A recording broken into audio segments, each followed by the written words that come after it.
Good afternoon বন্ধুরা, কেমন আছো তোমরা সবাই? আশা করি ভালো আছো। আমি আছি। দেখো আমার ঘরের এখন অনেকটা কাজ গুছিয়ে নিয়েছি। দেখো বাইরের ওয়েদারটা অনেকটাই ভালো আছে। তো চলো, এখন আমার এখনও রান্না বান্না কিছু শেষ হয়নি। আজকে অনেকটা লেট হয়ে গেছে আমার রান্না করতে। তো এখনও গ্যাসের উপরে রান্না বসানো আছে। তো দেখো এখানে আমি কি করছি। এখানে সব পুঁই শাক আছে, ডাঁটা আছে, কুমড়ো আছে, দিয়ে একটা চিংড়ি মাছ দিয়ে আমি কখনো রান্না করিনি এটা এইভাবে। তো আজকে আমি রান্না করে দেখবো কেমন হয় জিনিসটা খেতে।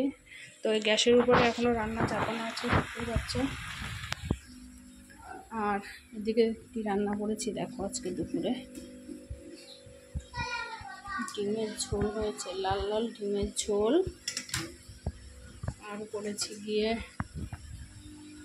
বাচ্চা শাকের তরকারি।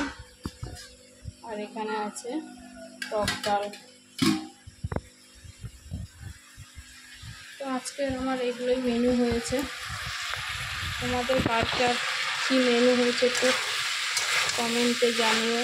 তো আমার এই তরকারিটা এখন কষানো হয়ে গেছে, জল দেবো। দেখতেই পাচ্ছ কত সুন্দর কালারটা। আমার কিন্তু হালকা পাতলা তরকারি খেতে খুবই ভালো লাগে। তো অনেক দিন তাই হয়েছে, শরীরটা খুব একটা ভালো যাচ্ছে না, জানি না কি হয়েছে।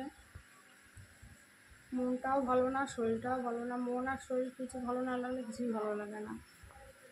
তো আজকে অনেকটা লেট হয়ে গেছে রান্না করতে, কখন রান্না শেষ হবে জানি না। তো কাদের কাদের কী রান্না হয়েছে একটু কমেন্টে জানিও। আমার বাড়িতে তো এইগুলোই রান্না হয়েছে।